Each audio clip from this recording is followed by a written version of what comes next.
Kasi sir, wala ako natanggap na information, Mr. Chair eh.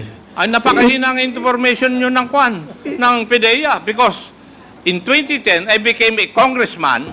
In 2016, nandito ako, alam ko na na-involved si Michael Yang. Lahat naman kayo nun, takot yun. Takot kayo eh. And do not tell me na hindi totoo yun.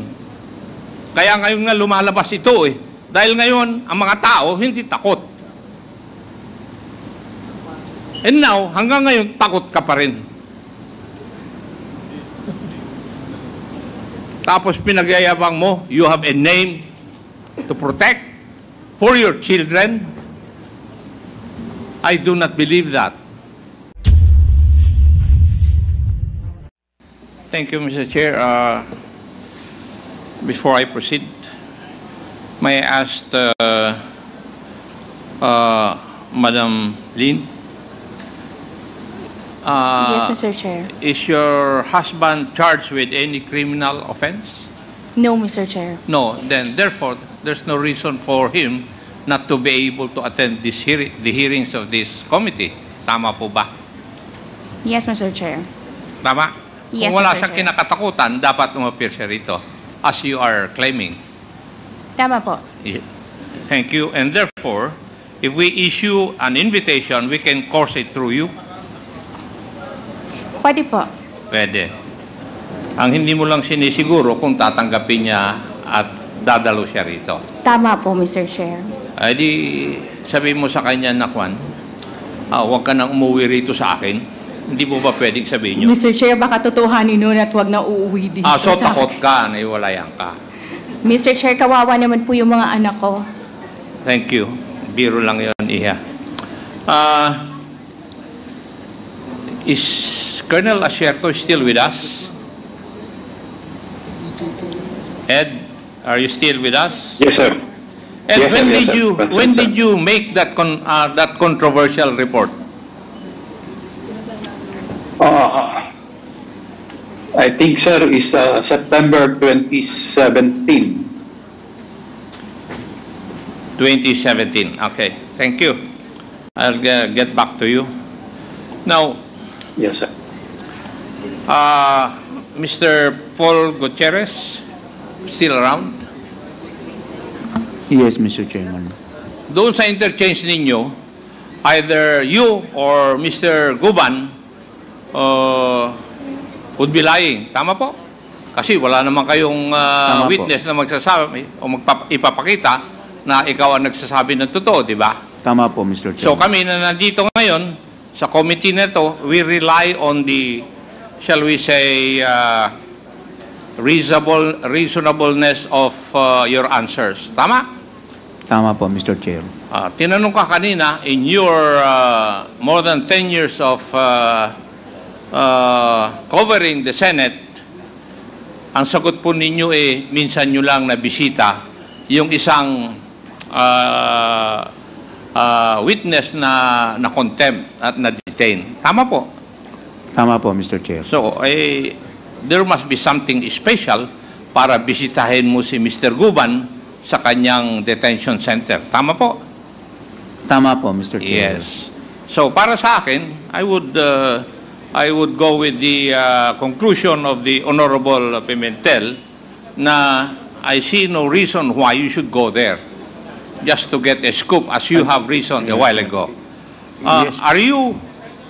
Have you worked under Mr. Benny Antiporda? No, Mr. Chairman. No. Pero parehas kayo nag-practice sa media. That's right, Mr. Chairman. Thank you. Mr. Antiporda, kayo po bang may-ari ng kwan? Ng remate ngayon? Yes, Mr. Chair. And you acquired it from former Councilor Pichay. Tama? Ay, Congressman Pichay. Yes, Mr. Chair. Yes. Pero kayo po, bilang media practitioner, just like maybe Mr. Paul Gutierrez, nagpapatrolya rin po kayo, bumibisita sa customs. Would that be correct? Nung nasa bit pa po ako. Hindi, sakutin nyo lang po ng yes or no dahil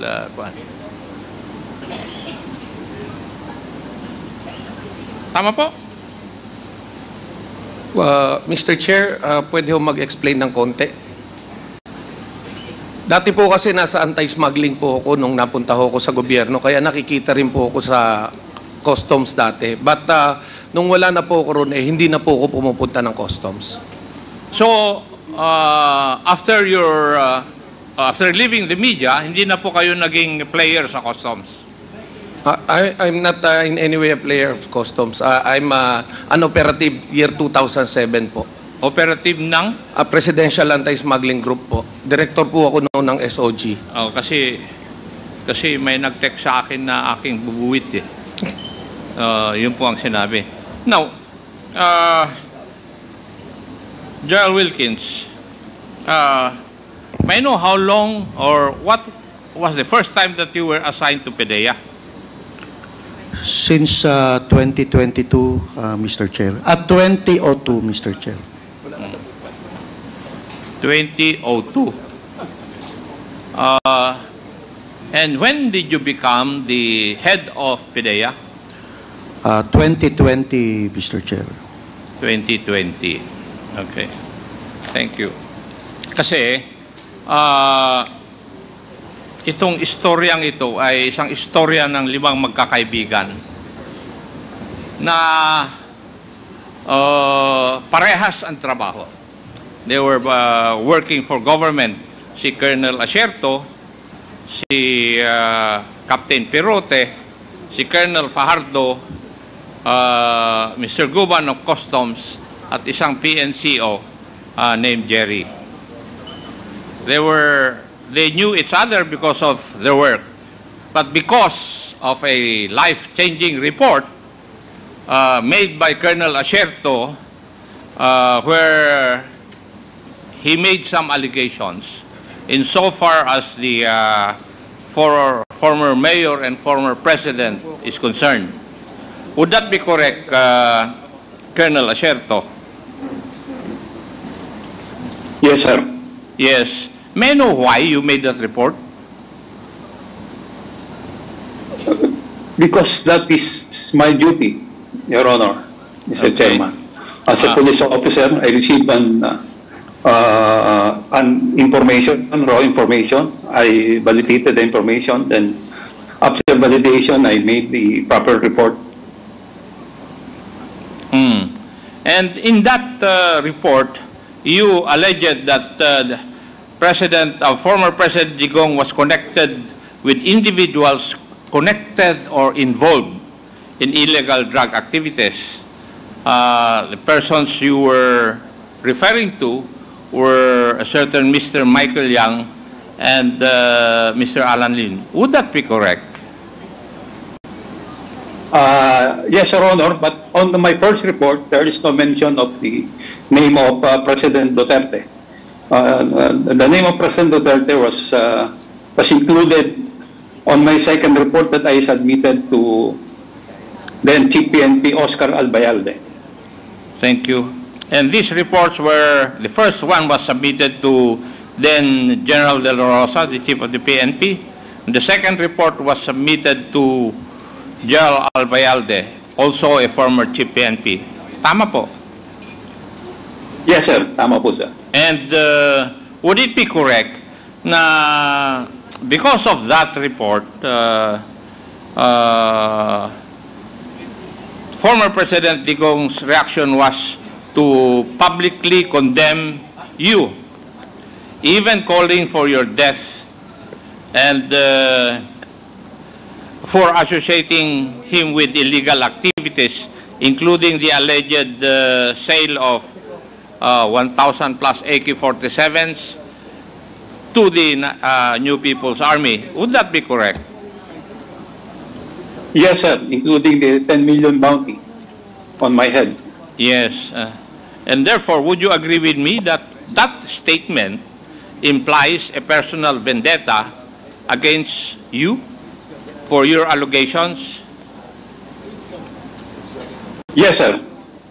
And because of that also, na-filean ka ng kaso for the sale of the AK-47s and for illegal drugs?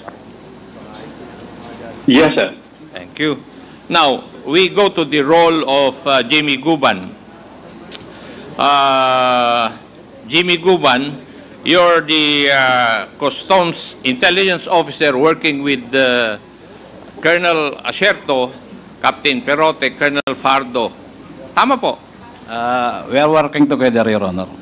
I beg your pardon? We are working together, Your Honor. Yes, kasi isa yung linya ng trabaho nyo. Opo, Your Honor. But because, according to your statements dun sa unang hearing na napunta ka sa dito, sinabi mo na because of fear,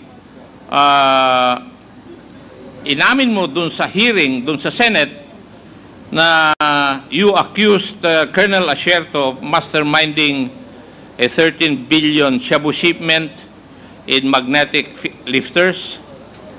And you testified that Asierto facilitated the shipment but later tipped of authorities to intercept a part of it. Would that be correct? Yes, Your Honor. Yes. And because of this, that controversial report of Colonel Asierto, your colleague, si Captain Perote, a retired investigator, was allegedly killed due to similar reports he filed implicating Mr. Yang and Mr. Lim. Colonel Asierto, would that be correct?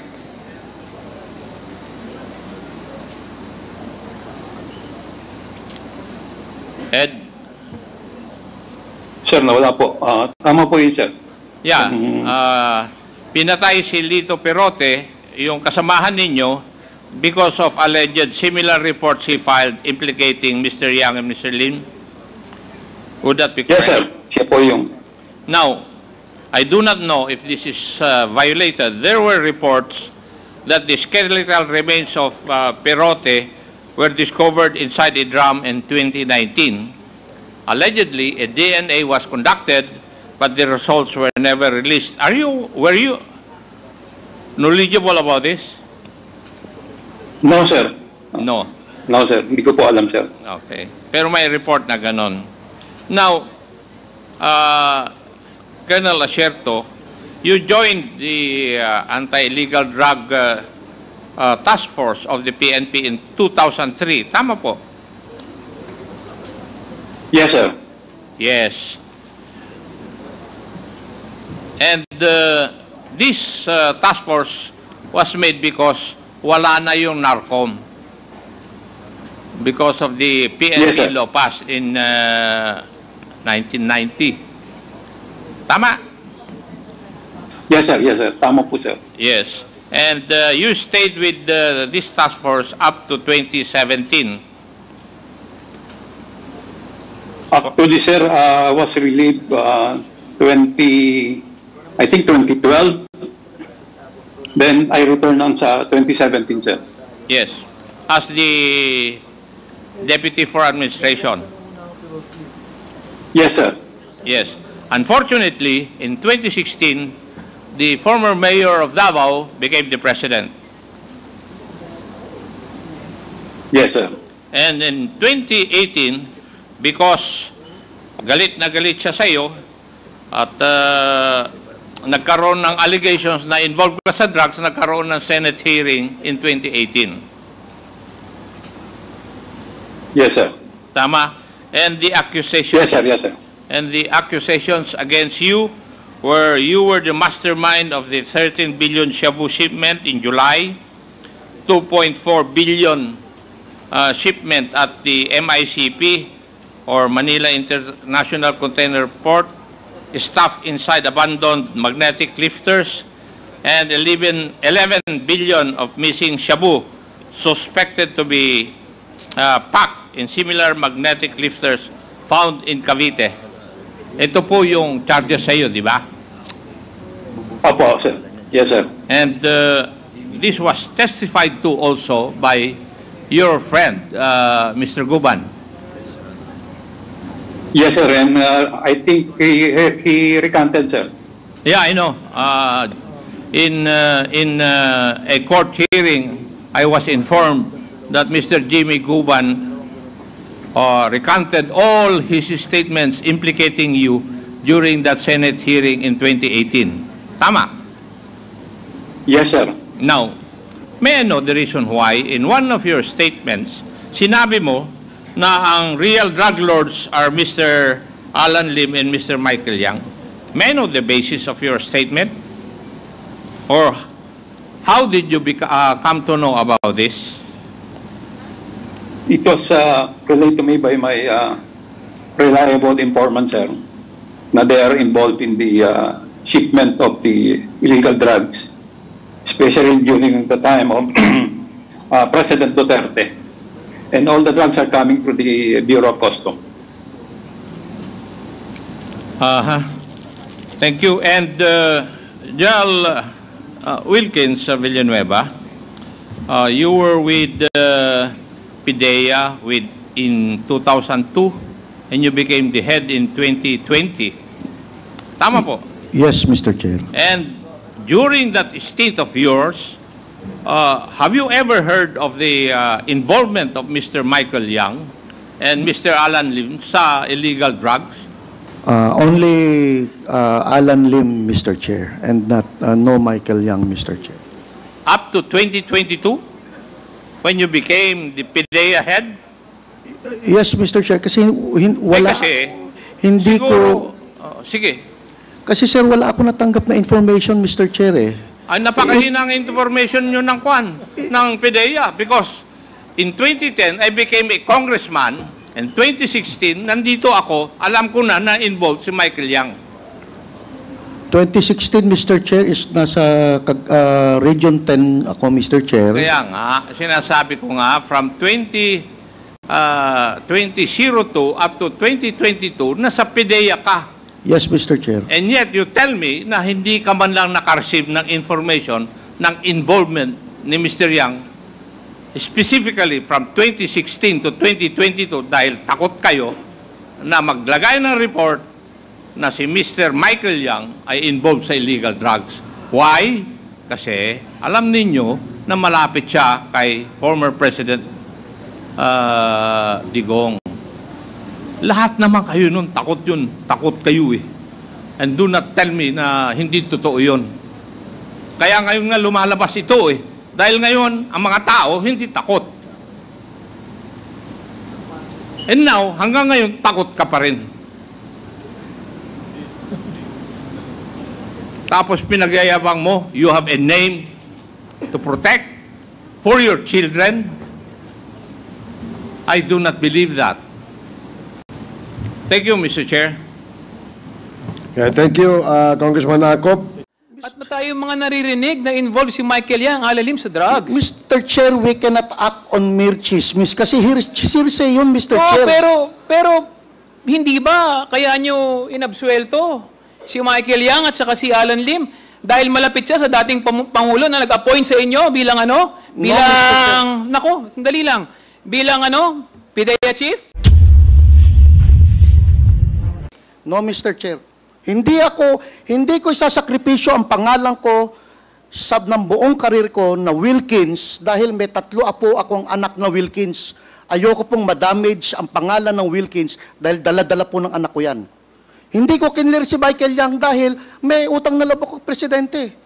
Kinlir ko si Michael Yang because I have personal knowledge na walang ebidensya against Michael Yang. So paano ko siya isasangkot kung wala ko ebidensya?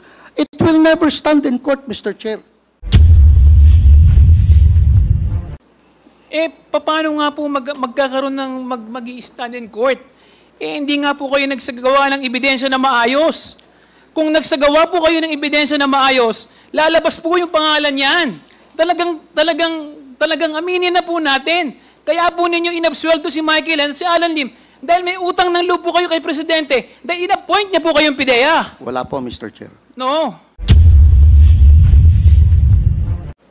Anyway, thank you, Mr. Chair. Mr. Chair, susunod na po na itatanong ko si General Wilkins Villanueva. General Wilkins, retired na po ba kayo? Yes, Mr. Chair. Bago po kayo nag-retiro, ano po ang rank ninyo? Director General of the Philippine Drug Enforcement Agency. Noong 2001, saan po kayo naka-assign? Come again, the date, Mr. Chair? Noong 2001 po, saan kayo na-assign? 2001, I was assigned as a OIC of the PNP Narcotics Group sa Region 11. At the same time, Southern Mindanao,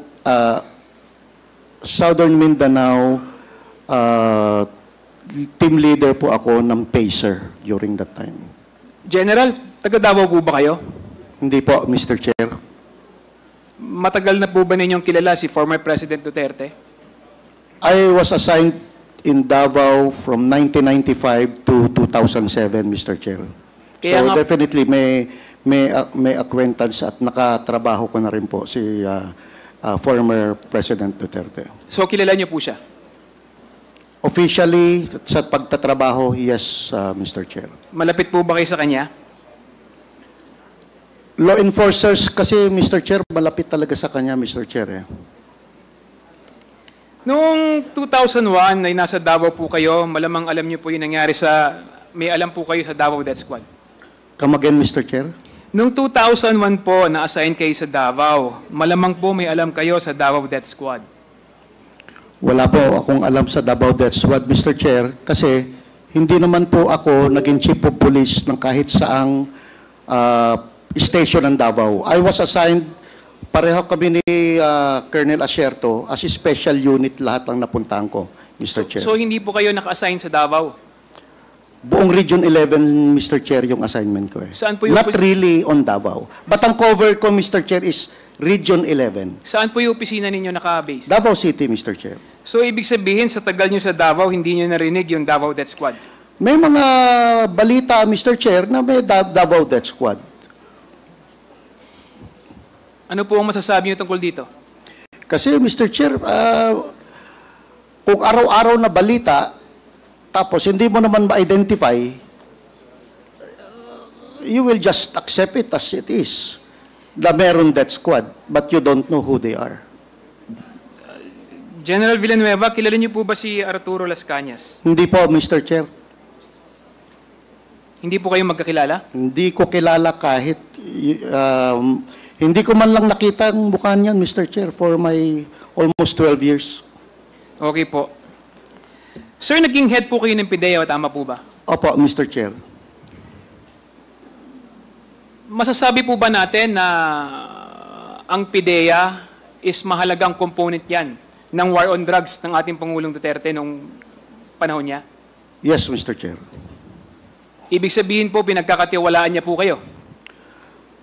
Yes, Mr. Chair, but I just want to explain, 2020 po ako nag-Director General ng PIDEA. Tama po, pero siyempre, pinagkakatiwalaan niya po kayo, kaya niya kayo in-appoint doon. Yes, Mr. Chair. Ibig sabihin po, sa pagtitiwala na yon, kilala niya po kayo. Yes, Mr. Chair. At kilala niyo rin po siya. Yes, Mr. Chair. Meron po ba kayong personal na relasyon? Wala po, Mr. Chair. Ang relasyon po namin, pag droga, akin. Walang pakialam kahit kay Nino. Kahit polis, walang pakialam. Pag droga, PIDEA. Masasabi niyo po ba na ang war on drugs si Presidente Duterte ay isang naging success? Mr. Chair, except for those EJ case, as far as barangay drug clearing is concerned, talagang malaki ang diferensya ng war on drugs. Alam niyo po sa artikulo, merong artikulong nilabas na sinabi niyo doon yung inyong mga accomplishment. Merong 406 elected officials, 127 members of the uniformed services, at kung ano-ano pa. Pero hindi niyo nabanggit doon sa report ninyo kung ilan yung namatay doon sa war on drugs. Meron po ba kayong tali ng panahon na yon ng PIDEA? Mr. Chair, during that time kasi, Mr. Chair, PNP po ang nagbibigay niyan eh. Kasi sa PIDEA, kung ano lang yung operation namin, yun lang pwede namin ibigay. But I cannot say anything dun sa namamatay nang hindi ko, wala naman kaming knowledge. For example, yung mga death under investigation. Sa police po yan, Mr. Chair. Eh. Hindi ba kayo kasama doon? Hindi ba Hindi kayo po kami ini-inform ng kasama ano? doon. Hindi. Hindi ba kayo ini-inform ng opisina ninyo, ng PNP? Kahit- Or wala ba kayong joint operation? Kahit nga DOJ, Mr. Chair, hindi makakuha halos ng data from the PNP during that time. So wala kayong joint operation? Meron kami joint operation, Mr. Chair. And some of them resulted to death of those suspects. But, Mr. Chair, we also share death sa aming mga kasama. Pero kanina sinabi mo na pagdating sa drugs sa Jew eh. Eh ba't ngayon sinasabi mo hindi kumukonekta sa PNP? Pero sinabi mo kanina, sabi ni Pangulong Duterte, pag drugs akin, sabi mo eh. Yes, Mr. Chair. Oh, bakit ngayon itinatanggi mo na sinasabi mo, tinuturo mo PNP? Eh, sila yung may information about death sa yung death under investigation, Mr. Chair. But it is about drugs. We cannot say if it's immediately about drugs or not because they are still under investigation. Okay. Ito po bang si Colonel Acerto, kilala niyo po ba siya? Kilala ko po yan, Mr. Chair. Kasama Paano ko po kayo talaga. nagkakilala? Kasama ko po dati pa yan, nung nasa academy pa kami, pareho po kami shooter nung kadete pa kami. And then, nung nag-narcom ako, nag-PDEA ako, nasa EDSOT po siya, magkasama rin po kami halos. Aware po ba kayo tungkol sa intel report na ginawa niya tungkol kay Michael Yang, Alan Lim, Johnson Chua at si Alan C.? Aware po ba kayo dun sa report na ginawa niya tungkol sa Shabu Lab raid sa Davao? Mr. Chair, yung Shabu Lab raid sa Davao, akin yun, Mr. Chair. Isinama ko lang siya dahil gusto naming mag-collaborate ang PNP at PDEA during that time. Pero initially, meron siyang information na merong personality na gumagamit ng certain cellphone na traced sa Davao. But yung laboratory, wala pa po siyang idea about that. Kami po ang unang nakapunta sa Arlene apartment at ma-identify lahat ng personalities na naandun. Hanggang sa itinuro po kami for 2 months na ituro kami sa Dumoy clandestine laboratory, Mr. Chair. So, pero yun po- kasama na sila during the surveillance operation. So inaamin po ninyo na yung operation na yun ay sa PDEA? Joint operation yun, Mr. Chair. So nakarating po ba yung report nito kay sa dating Pangulo na Duterte? Naibigay niyo po ba yung report sa kanya regarding dito? Regarding kanino po, Mr. Chair? Doon Na sa pangalan? ano nyo, operation ninyo? Yeah, operation before the actual clandestine laboratory operation, kinausap po natin ang aming si Mayor Duterte. Hindi po ba kasama si Michael Yang doon sa binanggit niyang sangkot sa droga noong 2024 ni Acerto? Balik tayo sa Mr. Chair. Doon 2004, wala pong Michael Yang doon, Mr. Chair. Ngayon, yung 2024, hindi ko na po alam yung kasi wala akong information, Mr. Chair. Yung Michael Yang na nasa 2020 na kinlear ninyo, ito po ba yung Michael Yang na inappoint ni Presidente Duterte na economic advisor niya? Yes, Mr. Chair. Ito rin ba yung businessman na taga Davao na malapit kay Pangulong Duterte? Yes, Mr. Chair. Tama po ba yung rinig ko kanina na ikinlear nyo si Michael Yang at sinabi niyong wala siyang kinalaman sa droga? Mr. Chair, kasi wala nang immediate na ebidensya na si Michael Yang sangkot sa droga. Ang information lang ni Colonel Acerto is yung information coming from informant na hindi pa, ang tawag sa amin noon, Mr. Chair, is raw information that needs validation. Now, kung ikaw ang may information on being an operative for so long, kung ikaw ang may information on dapat, aside from reporting it to your chief PNP, dapat nagkanda ka na ng validation. Kasi ikaw ang may information eh. So, Mr. General Wilkins, anong pamamaraan yung ginamit nyo para masabi nyo o malinis ninyo yung pangalan ni Michael Yang at kanyang mga kasamahan? We inquired from the different intelligence services all over the country at we backtrack dun sa records ng PDEA kung merong involved na Michael Yang. Wala naman pong lumalabas, Mr. Chair. That is why we concluded na dahil during that time, hindi naman nagbigay ng report si Colonel Acerto sa akin. Ang nagbigay siya ng report kay General Bato, General Abayade, at kay Director General Aquino. So as far as I'm concerned, walang umabot na report sa akin yon, Mr. Chair. Kung baga kayo ba gumawa lang sarili niyong investigasyon or nakipag-ugnayan kayo sa iba't ibang ahensya ng gobyerno? Yes, Mr. Chair. Anong ginawa niyong pakikipag-ugnayan sa iba't ibang ahensya ng gobyerno? Mga tawag-tawag and then inquiry, letters from different... Usually kasi, Mr. Chair, meron kaming grupo talaga na ang bilis ng text lang eh. Text, sir, may involvement pa to. Brad, may involvement pa to. Madali naman ang pasok ng mga information. Kanino kayo nakipag-ugnayan? Anong ahensya? Lahat, Mr. Chair. ISAF, NICA, PIDEG, sa PIDEG. Kasama NBI, ang PIDEG. NBI, AFP, yung NICA, yung ISAF, Mr. Chair, is na under AFP yun, Mr. Chair. DI. Yung DI mismo, sir, kinler sila eh. Kinler si Michael Yang eh.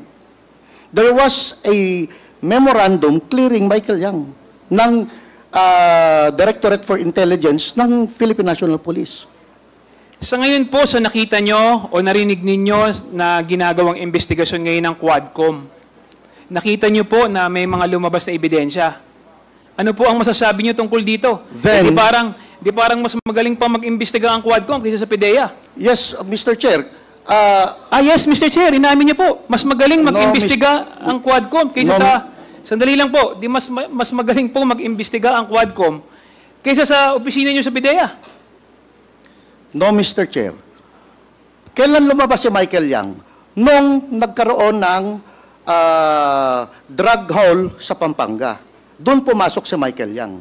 Before that, wala namang actual ebidensya si Michael Yang eh. Now, may mga ebidensya na against him, then we have to pin him down. I beg to disagree. Marami na mga chismis at ano.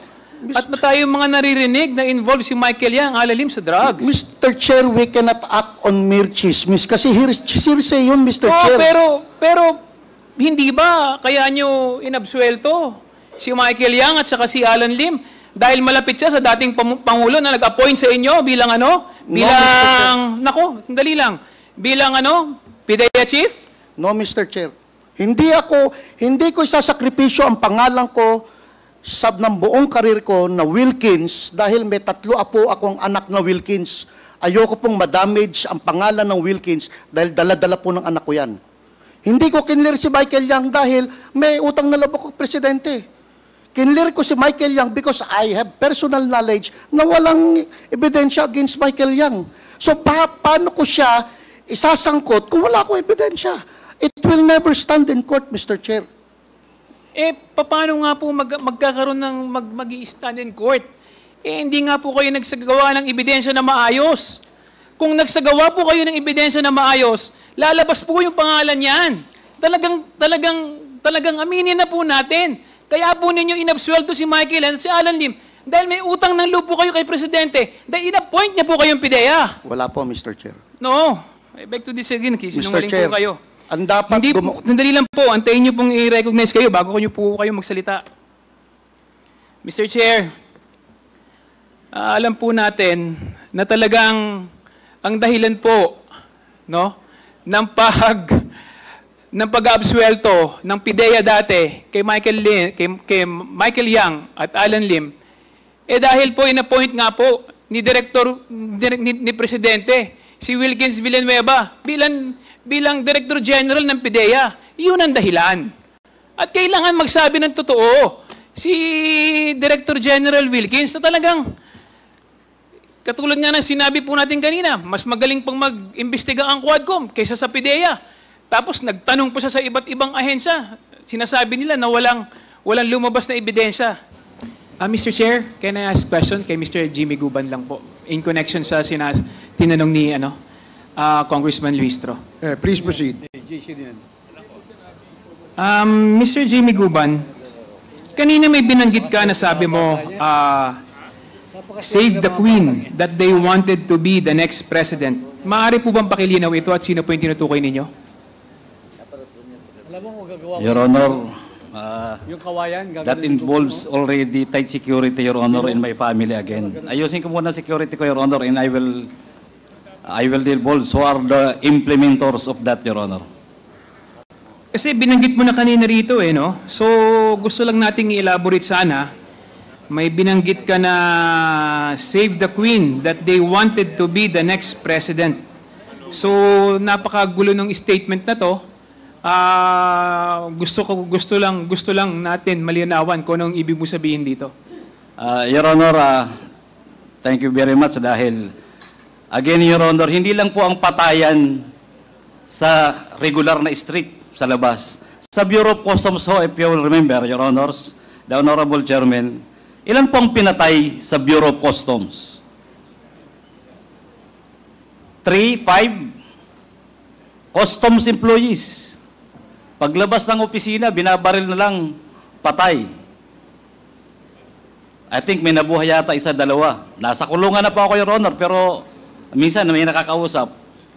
So, that is part of the Davao Mafia, Your Honor.